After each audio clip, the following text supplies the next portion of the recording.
4 बजे की 40 breaking news और आज की पहली बड़ी खबर। यूपी के चुनावी रण में केंद्रीय गृह मंत्री अमित शाह ने कैराना से डोर टू डोर कैंपेन की शुरुआत की। संपर्क अभियान के दौरान अमित शाह ने घर घर पहुंचकर लोगों के बीच बीजेपी का पर्चा बांटा है। स्थानीय लोगों ने खराब मौसम और बूंदाबांदी के बीच अपने घर पहुंचे अमित शाह पर फूल बरसाए हैं और बीजेपी के पक्ष में नारेबाजी की। कैराना के बाद अमित शाह शामली में बागपत और शामली जिले के कार्यकर्ताओं के साथ संवाद करेंगे और फिर मेरठ में विशिष्ट लोगों के बीच बैठक है, वहां पर अपना संबोधन देंगे। आगे बढ़ते हैं, दूसरी ब्रेकिंग न्यूज का रुख कर लेते हैं। यूपी के अलीगढ़ दौरे पर पहुंचे सीएम योगी ने सपा पर निशाना साधा है। कहा कि हमारी सरकार में एक भी दंगे नहीं हुए, यूपी से माफियाओं का पलायन हुआ। इस दौरान सीएम योगी के दीनदयाल अस्पताल निरीक्षण उन्होंने किया है और इस दौरान कोरोना हालात की समीक्षा भी की है। सीएम योगी ने कहा कि कोरोना की तीसरी लहर दूसरी लहर से कम खतरनाक है। आगे बढ़ते हैं, तीसरी बड़ी खबर का रुख करते हैं। यूपी में बीजेपी का मेगा डिजिटल चुनावी अभियान की शुरुआत हो चुकी है। सीएम योगी, deputy CM Keshav Prasad Maurya, BJP प्रदेश अध्यक्ष स्वतंत्र देव सिंह के साथ केंद्रीय मंत्री अनुराग ठाकुर ने चुनावी रथ को हरी झंडी दिखाकर आगे के लिए रवाना किया। बताया जा रहा है कि चुनावी रथ यूपी की सभी 403 विधानसभा सीटों को कवर करेगा। एलईडी स्क्रीन लगे इस प्रचार वाहन में पार्टी का थीम सॉन्ग बजेगा और सरकार की उपलब्धियां भी गिनाई जाएंगी।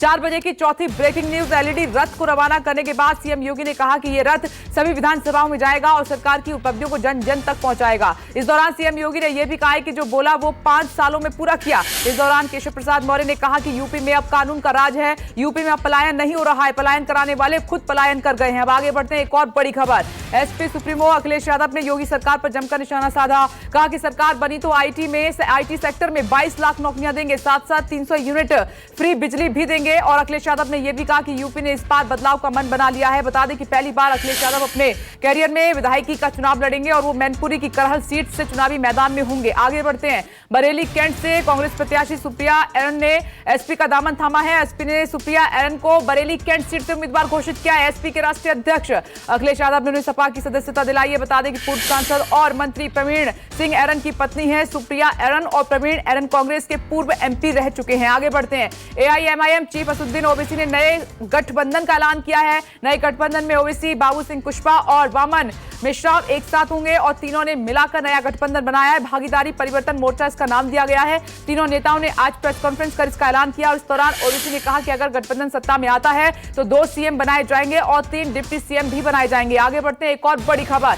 यूपी चुनाव के लिए बीएसपी ने तीसरी लिस्ट जारी कर दी है। मायावती ने चुनाव के लिए दूसरे चरण के लिए 51 उम्मीदवारों की सूची जारी की। इस दौरान मायावती ने चुनाव प्रचार के लिए बीएसपी का एक नया नारा भी दिया है। कहा कि हर पोलिंग बूथ को जिताना है, बीएसपी को सत्ता में लाना है। साथ ही चुनाव के दौरान कार्यकर्ताओं से कोविड गाइडलाइंस करने का भी पालन किया है। आगे एक और बड़ी खबर बिहार से आ रही है। बिहार में एनडीए के भीतर सियासी हलचल काफी तेज हो गई है। वीआईपी के विधायक राजू सिंह ने अपनी ही पार्टी के अध्यक्ष मुकेश सहनी के खिलाफ मोर्चा खोल दिया है। कहा कि वे लालूवाद के खिलाफ, समय के साथ बातों को बदलना फितरत में नहीं है।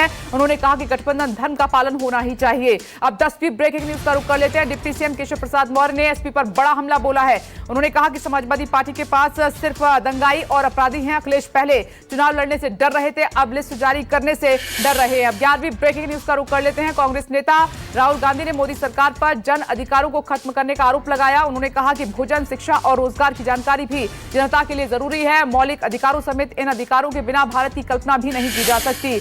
यूपीए ने जनता को जो अधिकार दिए हैं, इनमें से किस अधिकार से पीएम मोदी को आपत्ति है और क्यों है, ये बड़ा सवाल उठाया है। अब आगे बढ़ते हैं, एक और बड़ी खबर गोवा से आ रही है। गोवा बीजेपी में टिकट बंटवारे के लिए बवाल लगातार जारी है। पूर्व मुख्यमंत्री लक्ष्मीकांत पार्सेकर ने किया है पार्टी छोड़ने का ऐलान। उन्होंने कहा कि वो पार्टी में नहीं रहना चाहते हैं और आज शाम तक अपना त्यागपत्र औपचारिक रूप से सौंप देंगे। बता दें कि पार्सेकर फिलहाल आगामी गोवा चुनाव के लिए बीजेपी के घोषणा पत्र समिति के प्रमुख हैं और पार्टी को कोर समिति के भी उनके सदस्य हैं। आगे बढ़ते हैं, 13वीं ब्रेकिंग न्यूज का रुख कर लेते हैं। 5 राज्यों में चुनाव रैलियों पर पाबंदी बढ़ाने या खत्म करने पर चुनाव आयोग का मंथन। स्वास्थ्य मंत्रालय के अधिकारियों के साथ चल रही है मीटिंग। 8 जनवरी को तारीखों के ऐलान के साथ आयोग ने पहले 15 जनवरी तक रैलियों पर रोक लगाई थी, फिर 15 जनवरी को पाबंदी उसकी बढ़ाकर 22 जनवरी तक कर दी गई थी। चुनाव आयोग ने सियासी दलों को कोविड प्रोटोकॉल के तहत बंद हॉल में 50% क्षमता और 5 लोगों के साथ डोर टू डोर कैंपेन करने की परमिशन दी है। अब 4 बजे की 14वीं बड़ी खबर की ओर बढ़ते हैं। विक्रम मजीठिया का सीएम चन्नी पर जमकर हमला। प्रेस कॉन्फ्रेंस के दौरान मजीठिया ने कांग्रेस को भ्रष्टाचार को बढ़ावा देने का आरोप लगाया। चन्नी और उनके रिश्तेदार भूपेंद्र सिंह हनी के बीच रुपयों के गठजोड़ का दावा किया गया। कहा कि पंजाब में चन्नी, हनी और मनी सब चल रहा है। कांग्रेस पर आरोप मढ़ते हुए कहा कि पंजाब के राजनीति 3C पर आई है, कांग्रेस, चन्नी और करप्शन। आगे बढ़ते हैं, एक और बड़ी खबर। अब समाजवादी पार्टी के सिंबल पर विधानसभा चुनाव लड़ेंगे शिवपाल सिंह यादव। शिवपाल यादव जसवंत नगर सीट से ही चुनाव लड़ सकते हैं। शिवपाल ने साफ किया है कि षड्यंत्र के तहत उनका चुनाव चुनाव चिन्ह जब्त हुआ है, इसीलिए एसपी के चुनाव चिन्ह पर मैदान में उतर रहे हैं। शिवपाल यादव एसपी के लिए प्रचार भी करेंगे और वहीं उनके बेटे आदित्य यादव के चुनाव लड़ने पर भी संशय लगातार बरकरार है। रहेगी नजर 4 बजे की 16वीं बड़ी खबर। यूपी विधानसभा चुनाव में टिकट को लेकर घमासान लगातार जारी है। आगरा के सादाबाद विधानसभा से प्रीति चौधरी को टिकट नहीं मिला है, जिससे नाराज प्रीति चौधरी के पिता ने बीजेपी दफ्तर के बाहर जमकर हंगामा काटा। प्रीति चौधरी के पिता का आरोप यह है कि 2 दिन पहले पार्टी ज्वाइन करने वाले रामवीर उपाध्याय को टिकट दे दी गई है, जबकि वे सालों से मेहनत कर रहे हैं। उनकी बेटी सादाबाद से चुनाव लड़ चुकी है, इस बार भी उसकी दावेदारी है। अब 17वीं ब्रेकिंग न्यूज पंजाब से। पंजाब में आम आदमी पार्टी का सीएम चेहरा बनने के बाद भगवंत मान आज गुरुद्वारा पहुंचे, स्वर्ण मंदिर में माथा टेका और इस दौरान भगवंत मान स्वर्ण मंदिर में अपने समर्थकों से घिरे हुए नजर आए। बता दें कि कल भगवंत मान ने अकाली दल और कांग्रेस पर हमला बोलते हुए कहा था कि पंजाब के खराब हालात के लिए ये पार्टियां ही जिम्मेदार हैं।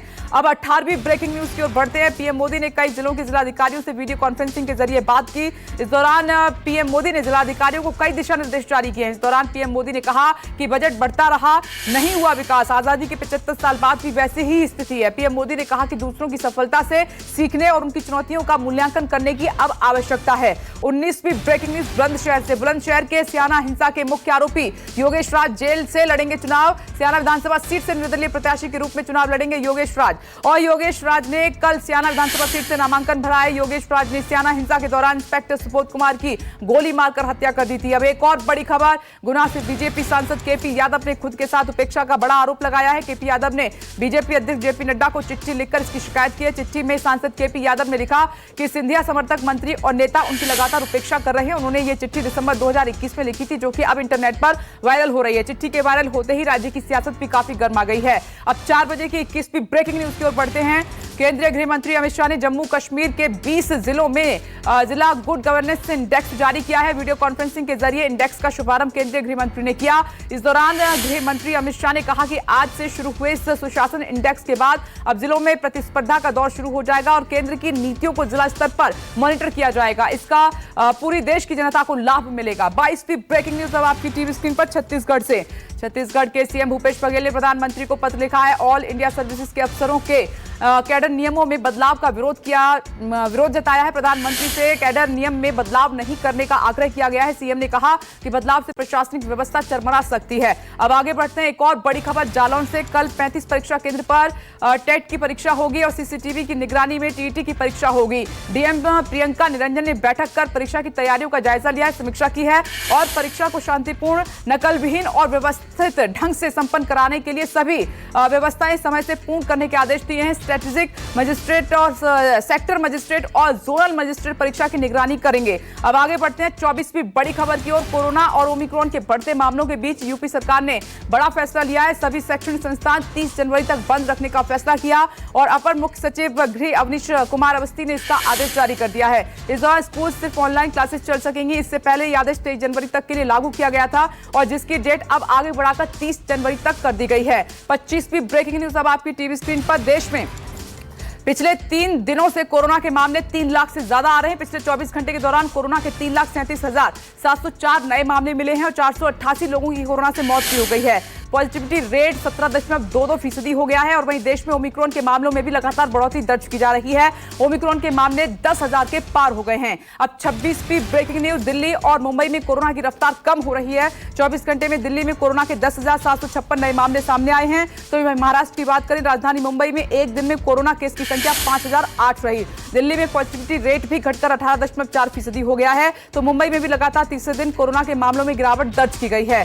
27वीं ब्रेकिंग न्यूज। पूर्व प्रधानमंत्री एचडी देवेगौड़ा कोरोना पॉजिटिव हो गए हैं और संक्रमित होने के बाद उन्हें अस्पताल में एडमिट कराया गया है। फिलहाल उनमें कोरोना के कोई लक्षण नजर नहीं आ रहे हैं। मुख्यमंत्री बसवराज बोम्मई ने देवेगौड़ा के जल्द स्वस्थ होने की कामना की है। साथ ही कहा है कि वो पूर्व प्रधानमंत्री का इलाज कर रहे चिकित्सकों के संपर्क में है और उनकी सेहत के बारे में जानकारी लगातार ले रहे हैं। अब 28वीं ब्रेकिंग न्यूज की ओर बढ़ते हैं। लता मंगेशकर को अस्पताल में पूरे 15 दिन हो गए हैं। 8 जनवरी को कोरोना पॉजिटिव होने और निमोनिया से ग्रसित होने जाने के बाद उन्हें अस्पताल के आईसीयू में एडमिट कराया गया था। था, जहां डॉक्टर्स उनके इलाज में लगे हुए हैं। डॉक्टरों के मुताबिक लता मंगेशकर की हालत में पहले से ज्यादा सुधार हो रहा है। लता मंगेशकर के प्रवक्ता अनुषा श्रीनिवासन अय्यर ने हाल ही में उनकी सेहत और गलत खबरों की अफवाहों पर विराम लगाने को कहा है कि कोई भी ऐसी अफवाह नहीं फैलाया जाए जिससे कि चिंता का माहौल बने।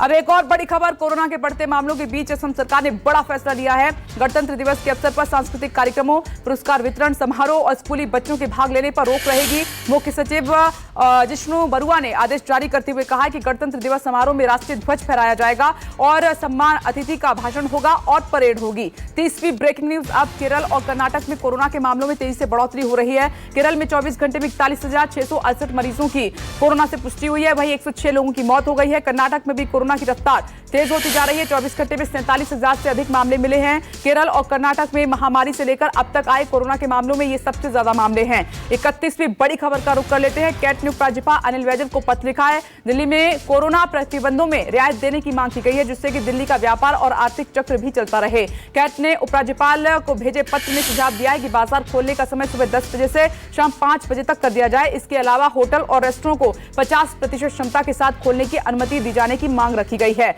अब 32वीं ब्रेकिंग न्यूज, मुंबई की कमला बिल्डिंग में लगी आग में मरने वालों की संख्या 7 हो गई है। मृतक के परिजनों को महाराष्ट्र सरकार की तरफ से 5 लाख रुपए के मुआवजे की घोषणा कर दी गई है। वहीं घायलों के पूरे इलाज का खर्च सरकार उठाएगी। राज्य के उप मुख्यमंत्री अजित पवार ने कहा कि इस हादसे की जांच के आदेश भी दे दिए गए हैं। मुंबई के संरक्षक मंत्री आदित्य ठाकरे और उपनगर के संरक्षक मंत्री असलम शेख इस पूरे मामले पर नजर रखे हुए हैं। आगे बढ़ते 33वीं ब्रेकिंग न्यूज का जल्दी से रुख कर लेते हैं आपकी टीवी स्क्रीन पर। झांसी में आबकारी टीम और पुलिस को मिली बड़ी सफलता। जेसीबी से खोदकर निकाले अवैध शराब से कई ड्रम निकाले हैं और पुलिस लगातार अवैध शराब के निर्माण करने वाले स्थानों पर दबिश दे रही है, उन्हें नष्ट किया जा रहा है। जानकारी के मुताबिक 3500 लीटर कच्ची शराब जब्त की गई है। लगभग 6 महिलाओं को गिरफ्तार भी किया गया है। 34वीं ब्रेकिंग न्यूज की ओर बढ़ते हैं। यूपी के कन्नौज से संदिग्ध हालत में मिला युवक का शव। पुलिस से मिली जानकारी के मुताबिक देर रात महिला मित्र से मिलने होटल आया था। शख्स एमपी के भिंड जिले का रहने वाला था। पुलिस महिला की तलाश कर रही है। होटल के कमरे की तलाशी भी लगातार ली जा रही है। अब 4 बजे की 35वीं बड़ी खबर, जम्मू कश्मीर से शोपियां में सुरक्षा बलों और आतंकियों के बीच मुठभेड़ जारी है। मुठभेड़ में सुरक्षा बलों ने एक आतंकी को मार गिराया।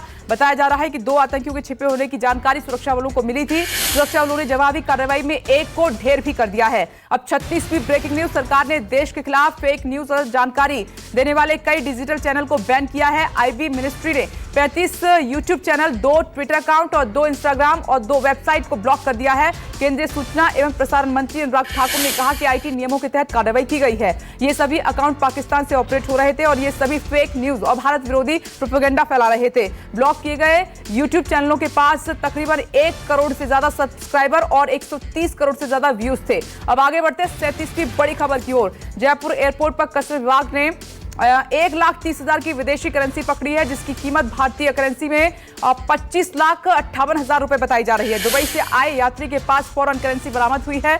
यात्री ट्रॉली में करेंसी छिपाकर ले जा रहा था। पूछताछ के दौरान यात्री ने संतोषजनक जवाब नहीं दिया। तस्करी की गई विदेशी करेंसी को कस्टम विभाग ने जब्त कर लिया है और पूछताछ लगातार जारी है।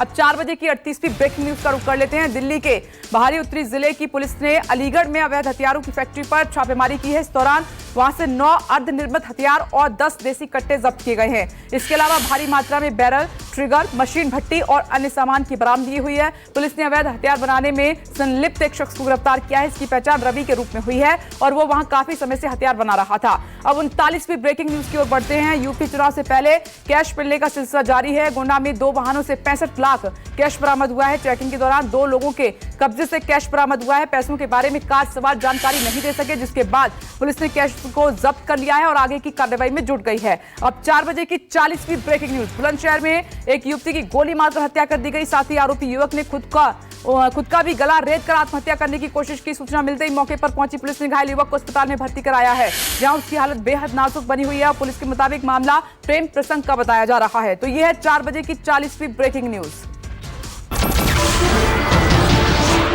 नमस्कार, मैं हूं मानक गुप्ता। अगर आपको हमारा ये वीडियो पसंद आया हो तो इसे लाइक और शेयर जरूर करें और हाँ, हमें सब्सक्राइब और फॉलो करना ना भूलें ताकि आप देश और दुनिया की कोई खबर मिस ना करें। तो जुड़े रहिए हमारे साथ और देखते रहिए न्यूज़ 24।